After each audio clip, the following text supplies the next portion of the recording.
네, 이번에 대통령 연설을 야당과 관련된 내용으로 좀 정리를 해보겠습니다. 자, 문재인 전 대표 어쨌건 가장 큰 최대 주주로서 야권을 이끌고 있는 것입니다. 이 선으로 물러났지만 그 사실은 달라지지 않을 것 같은데 문재인 대표의 생각 정리해보겠습니다. 그리고 김종인 비대위 대표와 박근혜 대통령이 3분간 따로 만났거든요. 상당히 어색했던 것으로 전해지는데 그 내용도 점검해보겠습니다. 자, 3년 전 대통령 선거를 앞두고 문재인 후보, 박근혜 후보 같이 TV 토론도 벌이곤 했죠. 남북관계, 북한을 보는 시각, 그 비교를 한번 해보는 것으로 시작해보겠습니다. 이명박 정부는 이렇게 안보를 늘 이제 강조를 합니다만 실제로 보면 천안함 폭침 사건, 또 연평도 포격 사건, 그래서 안보에 구멍이 뚫리지 않았습니까? 그에 비해서 국민의 정부는 두 차례 서해 교전을 겪으면서도 또 NLL을 사수하지 않았습니까? 참여정부 5년 동안은 북한하고 단 한 건의 군사적 충돌이 없었거든요. 아예 도발을 할 수 없게끔 한 것이죠. 퍼주기를 통해서 평화를 유지하는 것은 진정한 평화가 아니라고 생각을 합니다. 도발을 하게 되면 오히려 그 큰 대가를 치러야 된다는 이런 그 강력한 억지력과 또 한편으로는 그 신뢰를 구축하는 이런 노력이 병행돼서 얻어지는 평화여야 진짜 평화지. 2006년도로 기억을 하는데 북한이 많이 퍼주기를 했음에도 불구하고 첫 번째 핵실험을 했습니다. 그렇다면 그런 여러 가지 노력이 가짜 평화라는 거 아니겠습니까? 저는 그렇게 생각을 하고 있습니다. 퍼주기, 첫 번째 핵실험, 가짜 평화에 대한 얘기를 대통령이 내놨습니다. 좀 평가를 부탁드립니다. 참여정부에 대한 좀 말씀을 드려야 되는데요. 지금 우리 국정원의 봉급쟁이와 국정원의 통일원, 통일부화가 가장 자심했던 게 참여정부 때입니다. 그때 잘 아시겠지만은 김만복 국정원장이 가서 고개 숙이고 인사함으로 해서 어떤 만복, 꽃꽃 장수란 말이 나왔었는데 그렇죠. 그런 현상이 생겼고 그 당시에 또 하나가 김만복 원장이 밝혔지만 핫라인을 이북하고 만들어서 필요한 의견을 주고받았습니다. 그 당시에 청와대에 있는 정보가 많이 이북에 간다 그래서 누가 협조하느냐 얘기가 많이 나왔었거든요. 그런 적이 있었고 또 하나 그때 재미있는 사건이 뭔가 하면은 남재준 육군총장과의 대통령하고의 충돌입니다. 그게 무슨 사건인가 하면 군 인사권 문제를 놓고 대통령이 그거를 행사하고 싶어갖고 군 검찰을 통해서 수사하게 하면서 군 검찰이 독립하도록 유도한 사건이 있습니다. 거기에 대해서 남재준 씨가 굉장히 저항을 하면서 스톱이 걸렸고 결국 노무현 대통령이 양보했는데 그런 와중에 생기는 것들이 군 기무사령관이 앞장서서 국가보안법을 폐지하도록 운동해달라라는 걸 송영건 당시 기무사령관에 부탁을 하는 이런 일들이 벌어졌던 거거든요. 그렇다면은 제가 옛날에 쓴 기사 중에 하나가 남북한을 오가는 이중공장을 한번 정보 씨라고 하는 걸 만난 분이 있는데 그분이 저한테 얘기한 게 이재호 의원은 이북에서 좀 관리 정도가 높고 노무현은 낮았다 이런 얘기를 한 적이 있습니다. 그래서 저런 상태였다면 이북은 상당히 기다리고 있었지 않았겠나 이렇게 봐야 될 것 같습니다. 자, 그런데요. 자, 지금 어쨌건 문재인 대표를 비롯해서 이 야당에서 주장하는 겁니다만 어쨌건 우리가 좀 쌀과 비료를 많이 주긴 했지만 적어도 우리가 통치한 참여정부 5년 동안 핵실험 한 번, 미사일 실험 한 번 빼놓고는 도발이 별로 없었다 이렇게 얘기하거든요. 그 점도 주목할 필요가 있지 않겠습니까? 핵실험은 두 번 있었습니다. 2차와 3차. 아니요. 2006년에 1차가 있었고 2009년에 2차니까 참여정부 때는 한 번 있었거든요. 야당에서 그렇게 설명하고 있거든요. 그리고 적지 않은 사람들이 적당히 좀 주면서 잘 관리하면 이런 일 없을 텐데 왜 이렇게 불안하게 만드냐라고 그런 논리에 동의한 사람도 우리 국민들 중에는 있으시거든요. 그건 분명한 실체지 않습니까? 근데 그 결과 지금 현재 북한의 핵 문제가 여기까지 와서 현재 어느 나라도 북한의 그 핵무장을 손쉽게 이렇게 제재할 수 있는 그런 상황이 아닌 상황까지 벌어졌는데 그게 전부 다 언제 그 북한이 핵능력을 키웠냐면은 바로 우리가 아까 그 대통령께서 포주기라는 말씀하셨는데 김대중 노무현 정부 10년 동안에 뭐 식량이나 비료, 그다음에 금강산 관광 개성공단에서의 그 많은 돈들 이런 돈들이 북한에 들어갔기 때문에 그것이 북한의 핵무장과 미사일 개발에 전용됐을 가능성이 높다. 이런 게 뭐 객관적인 평가라 할 수 있겠습니다. 이제 개성공단에 지급된 달러가 6,160억이라고 우리 정부가 최초로 공개했는데 이제 더불어민주당 쪽에서 뭐 대체 이렇게 얘기한다면서요. 자, 설계는 우리가 했지만 대부분이 6천억 중에 대부분이 이명박 정부와 박근혜 정부에서 간 것 아니냐. 이해찬 전 대표 같은 분들이 그렇게 얘기를 하신다는데 그건 논리적으로는 어떻습니까? 맞죠. 네. 그건 맞는데 길 닦아서 네. 뭐 어떤 사람 지나가게 만들었을 때 길 닦은 사람이 책임입니까? 그 옆에 있는 사람 책임입니까? 네. 간단히 정리를 해주시죠. 면피용 발언입니다. 면피용 발언. 자, 그런데 개성공단 이제 폐쇄가 사실상 됐고 대통령이 오늘 대체부지 만드는다는 것까지 얘기를 했기 때문에 복귀하지 않을 가능성은 굉장히 강하게 시사한 겁니다. 그러나 문재인 전 대표 그리고 박근혜 대통령은 이 개성공단을 놓고도 아주 첨예하게 생각이 엇갈리고 있습니다. 문재인 대표 1월 달에 얘기한 얘기입니다. 개성공단 더 확장해야 된다고 얘기를 했다군요. 그 영상 공개합니다. 박근혜 정부는 한마디로 북핵 문제를 해결할 능력이 없습니다. 평화를 지키는 것에서 넘어서서 평화를 적극적으로 만들어 나가야 합니다. 우리 당이 집권하면 개성공단을 당초 계획대로 2단계 250만 평을 넘어 3단계 2천만 평까지 확장하겠습니다. 금강산 관광도 바로 재개하겠습니다. 자, 그러니까 저게 이제 북한이 핵실험한 한 열흘쯤 뒤에 나온 얘기인데 김정복 실장님 네. 의견을 좀 주십시오. 자, 현재 그 개성공단이 현재 개발되는 게 1단계 네. 100만 평입니다. 네. 근데 우리 문재인 대표께서 네. 전 대표께서 2단계 250만 평, 네. 3단계 2,000만 평까지 개발하겠다고 하지 않습니까? 공단을 지금보다 20배로 늘리겠다. 그 네, 얘기죠. 20배로 늘렸으면 노동자가 100만 명이 이상 되지 않겠습니까? 네. 만약에 그렇게 된다면은 현재 생산액이 5억 불 정도 상당인데 네. 20배가 되면 어떻게 되겠습니까? 100억 불 정도 되겠죠. 그렇죠. 만약에 그렇다면은 북한이 핵실험을 하고 네. 장거리 미사일 발사를 해도 네. 우리 정부가 함부로 네. 개성공단을 폐쇄 조치를 할 수가 없고 네. 더군다나 북한이 이걸 이용을 해서 대한민국의 국내 정치에 개입을 하고 네. 또 우리 경제를 파탄시킬 그 가능성이 있기 때문에 만약에 문재인 전 대표께서 대통령이 되셔가지고 저런 정책을 한다 그러면 정말로 우리 남북한 관계는 잘못하면 파국적으로 우리가 손해를 볼 수 있다라는 생각을 하고 있습니다. 단순 계산을 하면요. 문재인 대표 말대로 하면 우리가 1년에 인건비로 북한 노동자들한테 사실상 북한 노동당과 서기국에게 연 1,000억 원을 주고 있는데 20배가 늘어나면 1년에 2조 원의 현찰을 북한에 주겠다는 겁니다. 자, 그러면요. 길증 기자. 지금 이 문재인 대표가 이 연설하는 걸 보면 한 2주 전, 3주 전에 한 겁니다만 내가 집권한다면 개성공단 그만큼 20배로 키우겠다. 그리고 금강산 관광도 재개하겠다 하는데 지금은 상황이 조금 달라지지 않았을까요? 여전히 같은 생각인가요? 달라졌을 거라고 생각합니다. 그리고 네. 저 얘기를 했을 때 지금 같은 핵실험을 염두에 두고 한 것이 아니라 야당에서 이 개성공단은 네. 거기 개성공단에 북한 노동자가 5만 명 가량이 일하고 있지 않습니까? 네. 그 사람들이 다 자본주의의 맛을 보고 민주화가 뭔지 알게 되고 남한의 체제의 우월성을 확인해서 그 북한 내부에서 어떤 변화를 이끌어낼 수 있다라고 믿고 있는 거고요. 네. 그런 인원이 100만 명이 됐을 때 북한 체제가 과연 유지될 수 있을까? 지금의 상황처럼. 그런 걸 염두에 두면서 개성공단을 처음에 만들었던 거죠.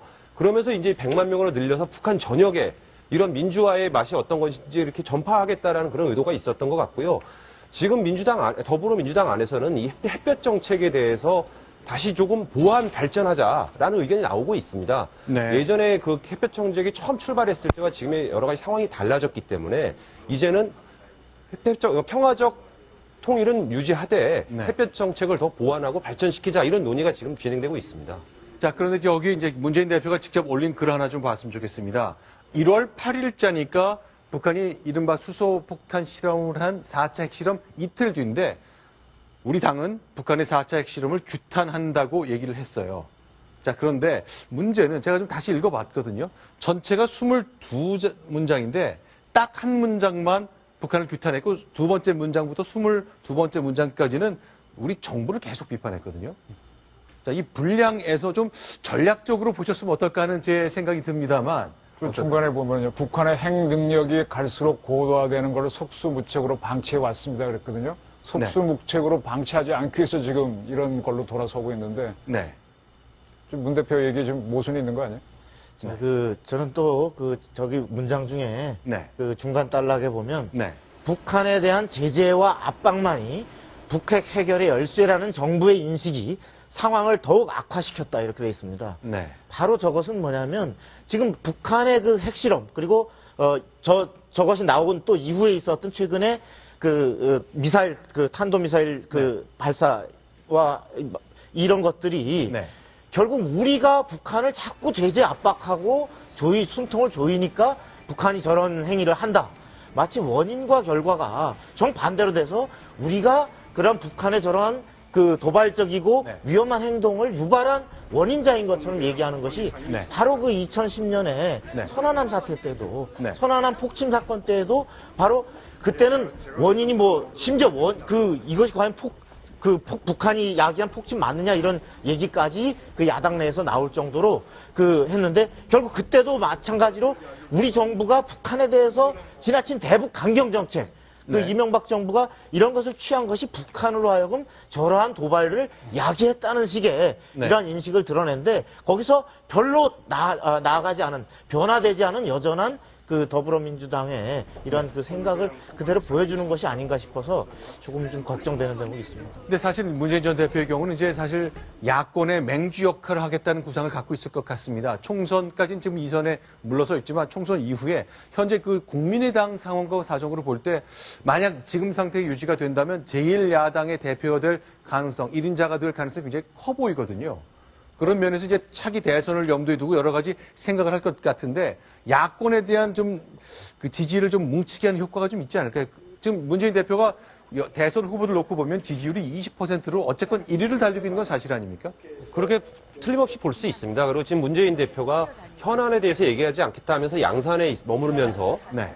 어떤 정치적인 이슈에 대해서 말을 아끼고 있죠. 전혀 얘기는 안 하지만 이 개성공단이나 이런 북한 미사일 핵실험 이런 것들에 대해서는 자기 목소리를 내고 있는 것은 어떻게 보면 대권 행보하고 연관이 있다고라고 밖에 볼 수 없습니다. 그러니까 당은 네. 총선 체제를 향해서 가지만 나의 지지층은 계속 따로 관리를 하겠다. 그런 느낌이 있는 거고요. 네. 말씀하신 대로 이 문건을 보고 저도 깜짝 놀라서 네. 물어봤습니다. 왜 이렇게 짧게 썼느냐, 이 부분은 정부, 북한의 책임은 그렇죠. 약하게 했느냐 그랬더니 이제 그쪽에서 문재인 대표를 잘 아는 예전에 뭐 했던 여러분들 얘기가 네. 아니 북한의 잘못이라는 것은 대한민국이 다 알고 있다. 그건 네. 문재인 대표도 인정한다. 그래서 그걸 전제로 하고 그 이후에 나머지는 이제 해결 방안을 어떻게 갈 것이냐에 대한 다른 제안을 야당 의원으로서 네. 제시한 것 아니겠느냐라고 이렇게 우호적으로 해석을 하고 있습니다. 아, 북한이 잘못해서 규탄의 대상이 되는 건 너무나 잘 알기 때문에 굳이 길게 쓸 필요 없이 한 문장이면 충분하고 우리 정부의 미숙함이나 문제점에 대한 지적은 이제 야당 국민들이 잘 정치인으로서 모르니까 지적할 수 있는 건 아니겠느냐. 네. 그런 식의 해명을 하고 있습니다. 알겠습니다. 자, 어쨌건 이제 국민들이 판단하고 평가할 노릇이지요. 문재인 대표 어쨌건 깊은 생각에 빠져서 안보 정책과 관련된 자기 생각을 가다듬을 것 같습니다. 자, 앞으로 어떤 의견을 내놓을지 조금 달라질까요? 개성공단과 금강산 관광 내가 당선되면 확대하겠다, 계속 실시하겠다라고 앞으로도 계속 얘기를 할까요? 굉장히 궁금합니다. 어떤 기회에 어떤 말씀을 내놓을지. 자, 그런데 역시 국내 정치하고도 역시 빼놓을 수 없는 이 상황이 생겼습니다. 대통령이요, 오늘 연설을 기회를 놓치지 않고 또 국회를 압박했습니다. 그런데 언뜻 들으면 국회의원들이 좀 섭섭할 것 같네요. 어떻게 얘기했을까요? 들어보겠습니다. 여러분이 국민의 선택을 받고 처음 이 자리에서 국가 이익을 우선으로 하여 국회의원의 직무를 성실히 수행할 것을 국민 앞에 엄숙히 선서하신 것을 잊지 않으셨을 것이라 생각합니다. 약속하셨던 그 말대로 경제 활성화와 민생 법안을 통과시켜 주실 것을 거듭 부탁드립니다. 자, 박성훈 부국장. 오늘 저 대통령이 했던 얘기 저희가 좀 음성을 소개해드리지 않았습니다. 이런 대목이 있거든요. 제가 읽어볼게요. 국회의원분들에게 하는 얘기입니다. 편향된 시각을 거두시고 국민의 입장에서 표결을 해달라. 자, 의원들이 듣기에 좀 불편했을 것 같은데, 자, 고강도 메시지를 굳이 이렇게 포함시켰네요.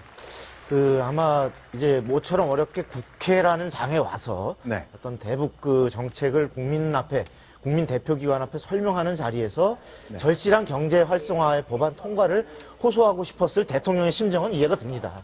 그럼에도 불구하고 오늘 좀 아쉬운 대목은 네. 오늘 이 자리는 초당파적으로 네. 서로가 어떤 경제 정책에 대해서 어떤 방법의 차이가 있고 때문에 그것이 다소 지연되고 있다라고 하면 네. 급박한 북한에 대한 대응에는 적어도 안보 상황에 대해서는 국민의 하나의 뜻을 모아서 대처해달라. 그리고 우리는 이렇게밖에 할 수 없는 상황이다.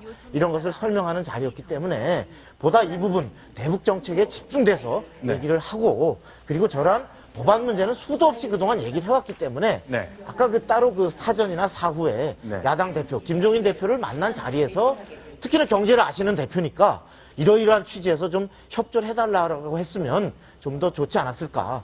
아까 편향된 시각이라고 하는데 네. 보기에 따라서는 현재 대통령의 경제 활성화 법안을 보는 그 방법 자체도 편향돼 있다라는 또 시각이 야당으로서는 있을 수 있습니다. 네. 그리고 헌법을 준수하고 국민의 삶을 지킨다. 이 부분 특히 헌법 준수라고 하는 부분은 바로 대통령에게도 통용되는 얘기인데 네. 국회의원 전체를 훈계하듯이 어떤 특히 경제 정책에 대해서 저렇게 몰아붙이는 듯한 것은 오늘 조금 오개치가 아니었는가 이런 생각이 듭니다. 네, 박성부 국장께서 지적하셨는데 바로 저렇게 국회 입법을 촉구하는 저 장면인데 그때 야당 의원들의 반응은 어땠을까요? 네. 예, 오늘 야당 의원들은 네. 처음에 막 기립을 했지만 그 위에 박수도 많이 치지 않고 이런 것들이 다 무언의 항의죠. 네. 일종의 정치적 메시지입니다. 저기서도 네. 활용하지 않는다는 게 이제 내놓고 반대는 못하지만 박 대통령의 여러 가지 대북 정책이라든지 네. 경제 활성화 법안에 대한 그런 것들의 반대의 표정을 이렇게 무언의 항변으로 보여주고 있는 거죠. 네, 먼저 일어서서 나가는 의원도 한 분 지금 봤고요. 자, 진섬 의원은 옆으로 돌아서 턱을 베고 옆에 이현주 전병헌 최고위원과 의원과 대화를 전병헌 의원이 지금 얘기를 나누는 장면이죠. 네. 자, 그러면 자, 이제 대통령과 김종인 위원장이 만났거든요. 민주당 비대위 대표가 만났는데 자, 두 사람은 사실은 기억하시겠지만 3년 전에 박근혜 대통령 만들기 위해서 한 팀에서 일했었는데 저희가 생각했던 것보다 두 사람을 만날 기회가 거의 없었군요. 그렇습니다. 이번에 동아일보 인터뷰에서도 밝혔지만 23개월 전인 지금 네. 3월 달에 그러니까 벌써 2014년이죠. 2014년이죠. 그때 만나고 23개월 동안 한 번도 연락이 없었고 네. 저 당시에도 김정인 대표 말로는 간단하게 악수만 하고 네. 그 이후 얘기를 나눈 게 없다라고 설명을 했죠. 자, 대통령이 독일에 방문했고 마침 그곳에 머물던 김종인 대표가 독일 정부로부터 초청을 받아서 그러니까 만나려고 계획했던 자리가 아니라 독일 정부의 주선으로 우연찮게 조우하게 된 그 자리잖아요. 그렇습니다. 우연히 만나서 거기서 가볍게 인사만 나눴다라고 설명을 했죠. 네. 자, 저렇게 만났던 참 예전에 새누리당 비대위 시절의 대통령과 김종인 대표가 함께 있었던 모습 영상이 굉장히 서운한데 오늘 모습 한번 저희가 사진으로 공개해 드리겠습니다. 국회의장과 대통령이 상석에 앉고 자, 김종인 대표와 악수를 나눈 모습 굉장히 반갑게 만나는 표정은 있습니다만 어떤 대화를 나눴을까요? 저 인사도 사실은 정의화 의장이 야당에 먼저 인사를 하셨으면 좋겠다라고 권유해서 이제 반가운 표정으로 김종인 대표와 대통령이 자, 안녕하십니까? 오랜만입니다. 이렇게 해서 안녕하십니까? 라고 서로 인사를 주고받고 그 이외에 포멀한 공식적인 저런 그 이외에는 네. 이제 다음 대화는 그 김종인 대표가 특히 네. 강조한 대목이 네. 긴박한 상황에 대해서 대통령께서 국민들에게 잘 알려줬으면 좋겠다. 그 어떤 상황이 어떤 것이고 대처하는 정부의 정책을 설명해 달라. 그러니까 그래서 오늘 제가 국회에 왔지 않느냐라고 네. 얘기를 하고 네. 이에 대해서 이제 김종인 대표가 네. 중국에 대해서 네. 중국과의 외교는 내면적 그러니까 물밑에 지금 어떤 중국에 대해서 중국이 우리에게 협조하지 않는다 그래서 네. 화내고 감정적으로 대응해서는 안 되고 중국과는 오랜 시간을 갖고 물밑으로 대화하는 것이 협상하는 것이 중요하다라고 조언을 했고요. 네. 그에 대해서 대통령이 맞다. 한국이 이러한 대북 제재에 선도적으로 나설 필요가 있고 중국이나 러시아와도 늘 협의를 해가고 있다라고 얘기를 했습니다. 자, 이건 이제 공개된 자리에서 나눈 대화인데 끝나고서 저희가 좀 전체 사진을 볼게요. 이렇게 국회의장과 대통령이 상석에 앉고 야당 측, 여당 측 인사들 쭉 앉아 있는데 다들 이제 물러나고 대통령 연설 전에 하나, 둘, 그리고 비서실장까지 세 분만 남고 다 물러난 다음에 따로 한 3분 만났다는 거예요. 여기 이제 국회의장 접견실입니다. 지금 네. 보면 이제 5시 방향에 출입구가 있거든요. 왼쪽 네. 아래쪽이죠. 네. 그러다 보니 왼쪽에 가까운 데 계신 분부터 퇴장을 하지 않습니까? 출입구에서 가장 먼 쪽에 앉아 있는 게 지금 김종인 대표입니다. 네네. 그러다 보니 이제 한 분 나갔을 때 박근혜 대통령이 마지막에 자리에 일어났을 때 김종인 대표가 네. 박근혜 대통령을 붙잡고 네. 뭔가 얘기를 좀 더 했다는 거죠. 근데 그 자리는 비공개 자리였기 때문에 이병기 실장과 세 사람만 있었기 때문에 무슨 얘기를 했는지 모르고요. 기자들이 무슨 얘기를 했냐라고 물어보니까 김성수 더불어민주당 대변인이 김종인 대표에게 물었고요. 네. 김종인 대표가 개성공단이 중단된 결정이 너무 급작스럽게 이루어져서 네네. 국민들이 좀 걱정한다. 왜 갑자기 이렇게 개성공단까지 전면 중단해야 되는지 그 과정을 조금 더 자세하게 설명을 해달라. 그렇게 얘기를 했다고 김종인 위원장이 얘기했다고 김성수 대변인이 전했죠. 근데 여기 보니까 요청을 길게 얘기했다고 얘기하고 대통령은 대답 없이 고개만 끄덕거렸다고 했다는 건데 3분간 비공개 독대를 했습니다만 크게 의미 있는 대화가 오가기보다는 개성공단 폐쇄 결정과 관련된 김종인 대표의 진 질문과 대통령의 말 없는 끄덕임 이 정도가 있었던 걸로 봐야 되는 거죠. 그렇습니다. 민주당은 계속 이 개성공단을 왜 이렇게 급하게 포기를 해야 하느냐. 네. 마지막 카드인데 조금 더 신중하게 결정했어야 되는 거 아니냐라는 얘기를 계속 하고 있거든요. 그러니까 그 과정을 조금 더 국민들한테 설득력 있게 설명을 해달라. 이 얘기를 다 같이 모인 자리에서도 했고요. 끝나고 3분 남아있을 때도 다시 한번 강조했다는 겁니다. 네. 자, 이렇게 예정에 없었던 일 같네요. 잠깐 좀 얘기를 좀 하시자고 이제 김종인 대표가 살짝 대통령을 잡으면서 3분간 자리가 생겼습니다만 생각보다는 의미 있는 대화는 나오지 않았습니다. 과거 얘기가 나올 기제도 좀 아니었던 사실 거죠. 오늘 분위기가 상당히 엄중한 분위기 속에서 이런 전국 상황에서 벌어진 일이었기 때문에요. 네. 어떤 사적인 얘기가 오가거나 이럴 분위기는 아니었습니다. 알겠습니다. 자, 하지만 이렇게 국회에서 대통령 연설하고 여야 생각이 좀 제각각인 거 확인하고 했습니다만 그건 우리 서울에서 벌어진 일들이고요. 반도의 북쪽 그리고 한반도를 둘러싼 그 동아시아 지형에서는 굉장히 안보 상황은 계속 긴박하게 굴러갔습니다.